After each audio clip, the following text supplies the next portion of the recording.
Hey everyone, this is Ruan, and in front of me you're going to see here a paid ad that we did for one of our clients here. And in today's video, I'm going to be really dissecting what's going on behind this campaign so you can really start to see what's going on behind my brain as soon as a client pays me and exactly what I'm going to do and implement just to make sure that we get results for that client. Now, before I begin this video, if you're new to this channel, my name is Ruan Marinho and I cover a lot of digital marketing stuff, a lot of cool stuff like this, where in this video, for example, I spent, $17,000 on ads, and I'm going to show you the result of it, and I'm going to show you the objective of all of this, and I'm going to show you how to really explode a brand the moment you start working with them, okay? So if you're new to the channel, go ahead and leave a comment down below. Tell me where you're from, tell me who you are, and I'll respond back. Let me know that you're new here, and let's begin. So the client here is called Easy Eddie Paddleboards. They're one of my current clients, and right now their goal is to collect email addresses onto their email list to start building up a nice remarketing list for when they do launch a Kickstarter, etc. They're going to be able to launch. So before we begin this video, before I get into all the technical stuff on how exactly I would start off with this brand right here, I first wanted to go ahead and say that anytime you're doing any type of marketing, regardless if it's Facebook advertising, regardless if it's Instagram influencer outreach, regardless of what it is, you're always going to want to focus on the objective. Now, if the objective is not clear, then you should never do marketing for a company or client if they don't know their objective. If you know the objective, then you've got to make sure that you're optimizing everything around that objective, right? So if our objective right now was email, I would make sure that every second of my marketing talents are spent trying to collect an email address. If my objective was sales, let's say that they wanted to get product sales on their website, sorry about that, I would spend every second of the day optimizing for sales. Now, if my objective was likes and engagement, I don't know how to draw a thumbs up, but I'm just gonna, I don't know. There's a thumbs up. I don't know if that looks like a thumbs up, whatever. I'm going to spend every single second optimizing for engagement, for sales, for email. Now, in this particular case scenario, on this ad account that I'm going to be showing you behind the scenes here, I'm optimizing for email addresses, right? And the reason why we're optimizing for email addresses, as you can see here, it just leads over to a landing page that looks like this, where the customer can actually enter in their email. The reason why we're optimizing for the email address is because this product doesn't launch until March, April, May, let's say. And so by the time this product launches, we want to have 10,000 emails on this one email autoresponder list. And that's a very fair goal to say, because if the board, if the client's product is going to cost us, $1,600, or if it's going to cost the end user $1,600, even if 1% of the people on this email convert, we're still going to make a decent return on investment for this product, and it's also going to be a successful Kickstarter. Now, with that being said, now that you really understand the objective, you've really got to understand the marketing gears and really the marketing automation that goes on behind this if you're trying to reach your sales goal of 10,000 emails or whatever your sales goal actually is. If you don't have a clear objective yet, make sure that you really understand what your objective is before you start doing any of this marketing stuff. Now, I want to show you behind the scenes of the ads campaign. Now, we're running a lot of ads for the client. We're running Facebook ads, Instagram ads, Pinterest ads, and really anything that can drive traffic at a lower cost. As you can see right here, this ad set alone, full time, we've spent about $7,568 on this ad, and we're getting a 47-cent cost per click, and it's reached about 317,000 people, which is great. And this is this ad right here. Now, I'm going to talk about the ad in a second and why I specifically made this ad, and you're going to be able to see exactly why there's a dog on this ad and the paddleboard's going down like that. It's all for good reason. Now, with that being said, there's a few things that I learned a few things that I've learned after spending this much for a client in a few single months, literally like 2 or 3 months, that I'm going to share with you in this video. And it's really the difference maker in Facebook advertising in 2019 and Facebook advertising going forward. Before, you were able to just send people to a cold landing page and not really do anything with it. I'm going to show you kind of like this viral effect that we're having and we're creating inside of this Easy Eddie Paddleboard campaign. Now, I wanted to make it very clear that when we started out, our objective was to collect email addresses, which is pretty normal, right? So when you're starting a campaign like this and when somebody wants you to promote their product, not only should you know the objective, but you should also know the best forms of getting traffic to the website, right? So one of the things that I really like doing before I start anything is I like using Google Trends. And Google Trends is really, really helpful because it allows you to put in a search phrase up at the top, and then it shows you its interest over time. So the more interest that the thing has, right, obviously the better it is to market. As you can see right here, it doesn't seem like this paddleboarding gets really popular, which is the reason why we're going aggressive in advertising here in December, etc. It doesn't really get popular until this July, June phase. So at this time right here, when it starts reaching its popularity in search, that's when we're going to go ahead and start running ads to get people to buy the product, etc. And hopefully that's when the Kickstarter launch will be. But what I like to do is I like to just make sure that I'm working with a product that's not on decline, right? Obviously, you wouldn't want to work with a company like BlackBerry because regardless of how much you advertise it, literally because of the search trend data, the product's just not popular anymore. So this is something that you wouldn't want to promote. You want to make sure you're promoting something that has a trend to it, seasonality, and can be easily influenced by other people. And I'm going to explain to you that in just a second, okay? So the first thing that I did was I looked over here and I checked out the interest by subregion. This is really cool because Google Trends literally tells you exactly what states and what areas are searching for this product or searching for information like it. So I found that there was Florida, Vermont, Hawaii, New Hampshire, Idaho. So these right here are obviously the 5 target markets that we're going to target starting out. Now, when you're doing these ads, you want to make sure that you're doing multiple ads at the same time so you can collect some data. As you can see over here, there were ads right here that were converting, or they were getting a higher cost per link click, 67 cents. We're now paying 47 cents, which is pretty good for a completely cold audience. Here is 56 cents. Here is 168. This is an ad that we're still paying for. The only reason we're doing it right now is because we're retargeting using Instagram story ads, and I'll explain that in just a second. But you really want to make sure that you understand the data before you ever go into this objective here. So now that we know the objective is collecting emails, well, where are we collecting emails from? We want to know a little bit about our customers. So for this case scenario, we see that our customers are in Florida, Vermont, they're in Hawaii, they're in New Hampshire, they're in Idaho. So those are generally the areas that we want to target ASAP for our client campaign. And the reason why we do that is because if there's a lot of interest in those areas, it generally means that people are looking to buy stuff. That's why I really like Google Trends, because it allows you to basically filter by search. So you can actually see where people are searching. That must be that they're highly interested if they're searching in those areas. It's weird to see like up here where there's Vermont up north, but that can make sense, right? Because there must be a lot of water over here. There's a lot of ponds, a lot of lakes, a lot of stuff over here going on, a lot of ocean. So you want to go ahead and make sure that you just understand your data before you even start to target the objective, okay? So now that we've got the objective, we got the data, what you really want to do is understand Facebook advertising like this. And I'm going to make this very clear for you to understand, and you'll have very successful campaigns if you just do this. Understand that whenever you're trying to market for an objective, you're going for a piece of pie, right? You're literally going for a piece of pie. You're going for this giant circle here, and hopefully that this is a blue ocean, meaning this is where people aren't advertising as much. This is why I like working with unique products that are very niche specific, right? I'm obviously not going to target insurance with one of these states or anything like that, because there's obviously a million insurance agencies. But with paddleboards, it allows me to basically go in here and get into a niche market, and there's not a lot of moat that I got to compete against with, right? So when you look at this market, you want to do a few things. You want to start running engagement ads, okay? And these are ads that basically just get people to like and comment, right? So these are engagement ad number 1, okay? Engagement ad number 2, engagement number 3, right? You want to run these engagement ads because unlike a salesperson who just comes into someone's house, knocks on a door with a clipboard and tries to sell Comcast cable, you don't want to be that guy online. It's the same concept. You want to make sure that you're building a relationship first. So what we did here was we built engagement, and we basically literally just put out ads into this blue ocean, and these ads were causing for a lot of likes, comments, dislikes, believe it or not, hate, etc. A lot of emotion, which is really good because this is a very passionate audience, as you can see. And we targeted, this was our little circle. We targeted Florida, Vermont, Hawaii, New Hampshire, Idaho. So once we started targeting those that little circle here, what we then started doing is start running these engagement ads that really looked like this, right? They were just like, hey, we're proud to announce that we're going to engage in a Kickstarter campaign. We made a revolutionary board, etc. There's a bunch of different ways that you can promote content, and I'll explain that in this video a little bit. But once we started marketing to this area, we started collecting engagement, right? And this is important to do because if this audience size, let's say, is 50,000, well, you want at least 50,000 of those people to see your ad. And this is really good because now what you've done is you've taken them to the step 2 of the funnel, right? So now that you've created engagement, what you want to do is you want to do the same thing, but this time you're going to target the different circle, and you're going to target the same circle, but this time it's going to be a lot smaller because not everybody's going to engage with your brand, right? Not everybody's going to want to click through. Not everybody's going to want to like your product. It's just the way it is. We had a lot of haters comment down below, as you can see here.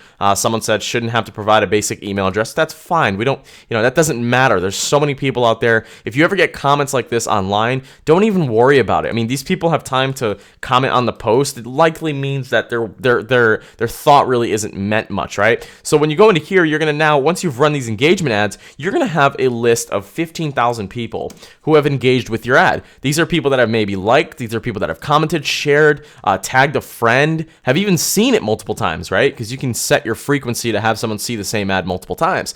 But this ad's gonna be a little different. This ad, you're gonna do link click. So you're gonna basically try to get people off of the platform, off of Facebook, to your actual landing page. So these are going to be link click ads, and these can be separate placements if you'd like. These can be Facebook, these can be Instagram, etc. And once you run these link click ads, well, now you're going to bring the target visitor right back to your objective, which is the 10,000 emails. You wouldn't want to go into a blue ocean automatically asking for email addresses. That just wouldn't be viable, and it wouldn't really work that well. You've got to run engagement first. People have really got to know your brand, and this is where you're going to pay, the average Facebook advertising cost per click is about $1. Let's just say $1.80, right?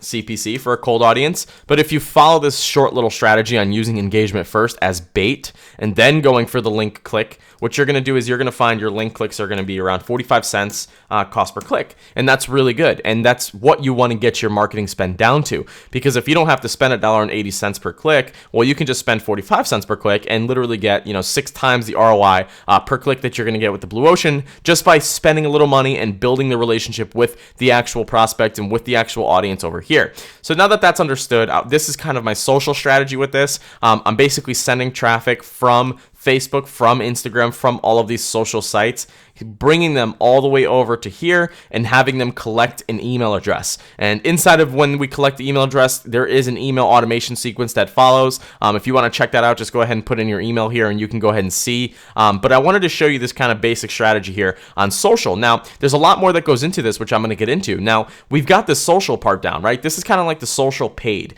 Now, keep in mind, when we're working with different platforms, we still have the same objective, right? If I go to Google AdWords, or if I go to, let's say, YouTube, or if I go to Amazon or do anything like that where I'm trying to source traffic from, I still have the same objective. Always understand that the objective never loses sight. So regardless of the platform that you're going to use, you're still going to have the same objective. So now right here, we have a social ad strategy, okay? This is very simple. This is a social strategy that you can see here. Running ads, creating engagement, bringing them over to the landing page. Now what I want to do is kind of show you a search strategy, which is kind of where my really big strong suit is. But don't worry, I also know a lot about ads too. So I want to show you the search strategy behind this product, behind this brand. The search strategy is very simple. Google Trends shows us data here. It even shows us what people are typing in these areas that are really popular. As you can see, paddle boards for sale near me, it works. So what that means is people are looking for a store.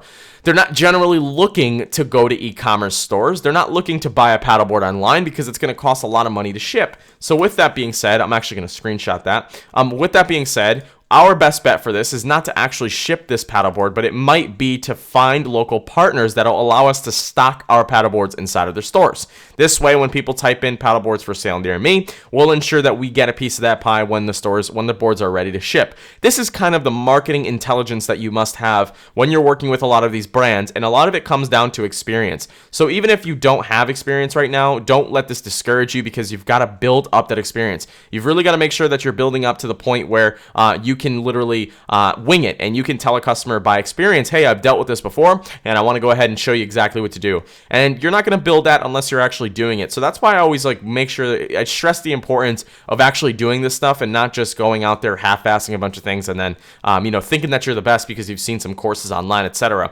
Watching this video is definitely beneficial for you because you get to see behind the scenes, but nothing will be greatest until you've actually done it yourself. This is kind of like having a baby, right? You would never love another person's baby more than you would love your baby, because you have you may like the idea of another person's baby, which is kind of what you're watching right now. You're seeing my baby, but you've got to make your own baby, man. You've got to create your own baby. You've got to fall in love with it, and over time you will become a better parent. You're not going to become a better parent by seeing other people's babies. That's just not reality. So with that being said, I just go in here and I kind of see exactly what people are searching. And this is going to be really good for a few things. One is it gives us great keywords to actually bid on for Google AdWords.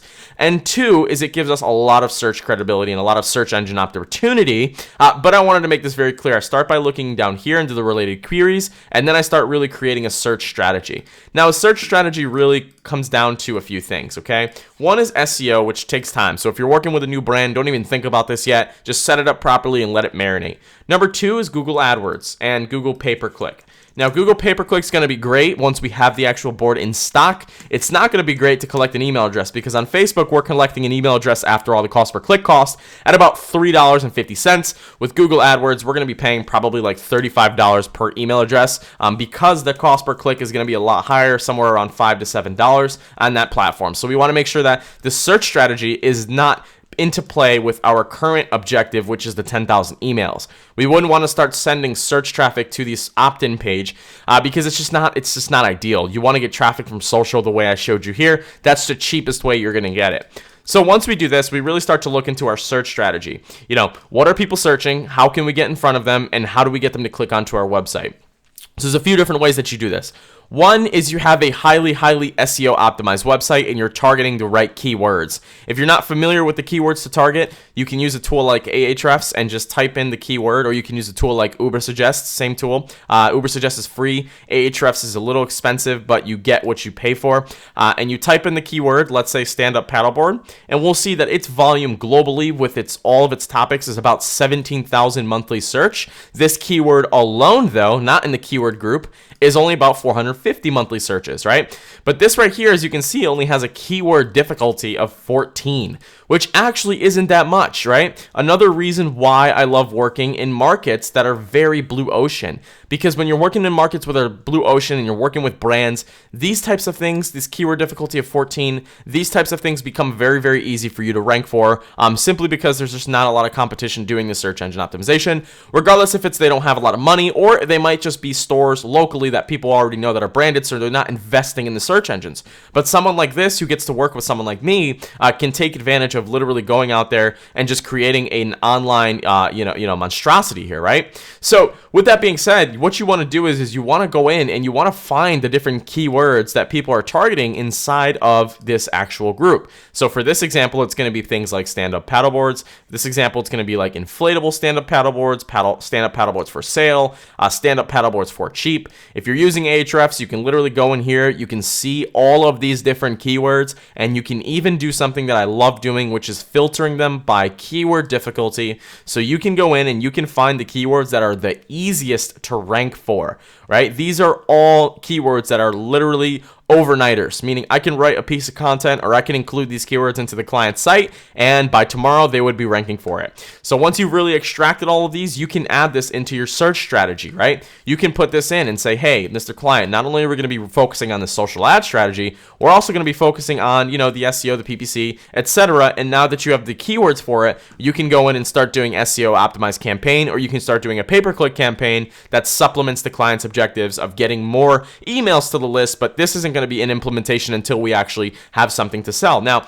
I want to make that very clear, right? I think that social media is great because you get to create a lot of hype, you get to create a lot of attention, you get to do a lot of media, etc. But social media will never compare to Google in terms of conversion rate optimization. If you're watching this video and you're going to tell me that Facebook ads work more than search, you're out of your fucking mind. If they don't work better than search, I'm going to tell you that right now. Real sales come from the actual search engine, regardless of what you're selling. It doesn't matter if it's an e-commerce products, but e-commerce products are the only exception to this, right? You can sell e-commerce products a lot. But when we've seen businesses like this, a lot of the sales do come from the actual search. This is why when you type in a keyword such as paddleboards, right, you're going to see 4 ads at the top, because all these people here are paying to be at the top of Google's search engine to make sure that they're getting a click and they're remaining relevant. So this is exactly what a search strategy looks like. You want to make sure that your client is at the top for all of these phrases, all of this different stuff, and this all comes down to budget. So if your client doesn't have the budget, let them know that you're only going to be able to follow one thing to meet their objective.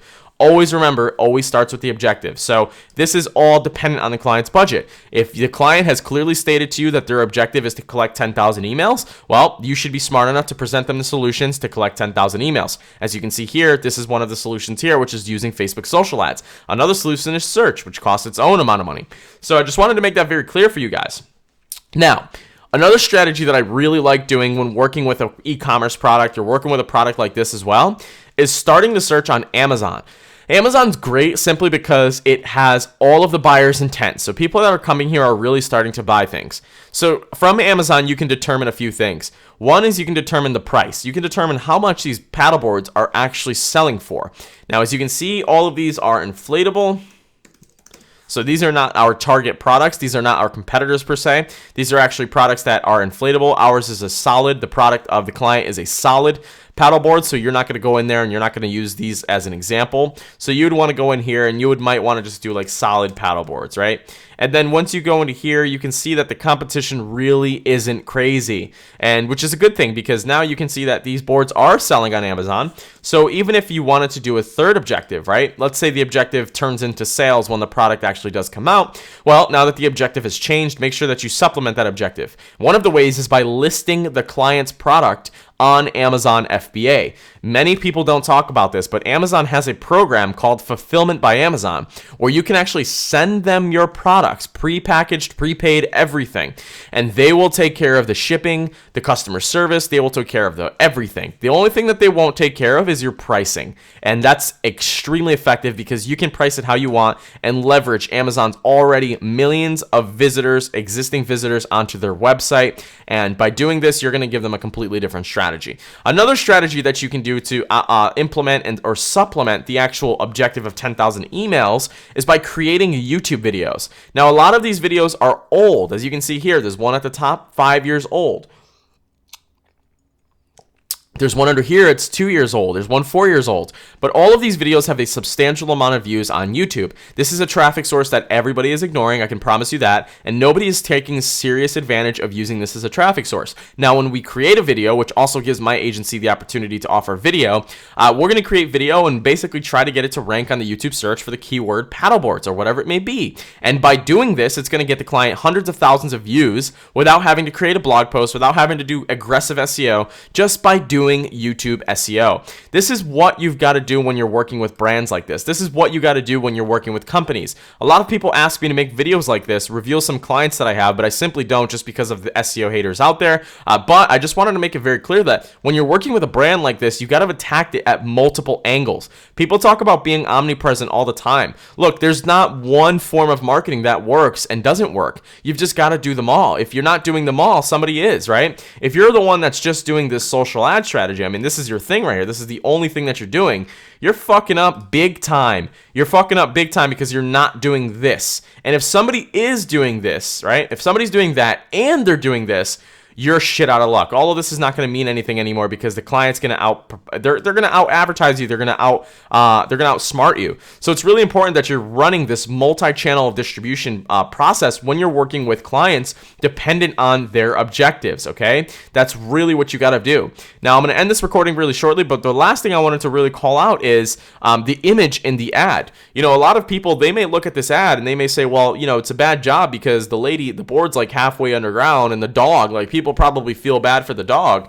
Well, that's the case. The reason why I put up this ad in this image right here and the reason why it's performing so well and getting us email opt-ins for $3.50 every single day, 50 to 100 at a time, is because people see the dog, people see the board underground, and guess what they have to do? They have to make a smart fucking comment. So just because of that, it gives us a lot more engagement on the ad because then people start commenting saying, oh, look at the poor puppy, or oh, look how cute the puppy is, or oh, look how shitty your board is underwater. That's what you want to elicit with a Facebook ad. If you are running a Facebook ad and you are getting a lot of hate on your ad, that is completely fine. You don't have to actually have a bunch of positive comments. It's unlikely, right? The first time you meet somebody, you're very weary. The first time people see you online, they're going to be very weary. So you have to make sure that you play to that and you get the engagement that you deserve. On this ad, there are several comments of people saying things that, you know, sometimes the owners don't want to see, But unfortunately, that's just the way it is, and that's what's going to cause the 1,000 likes, the 120 engagements, etc.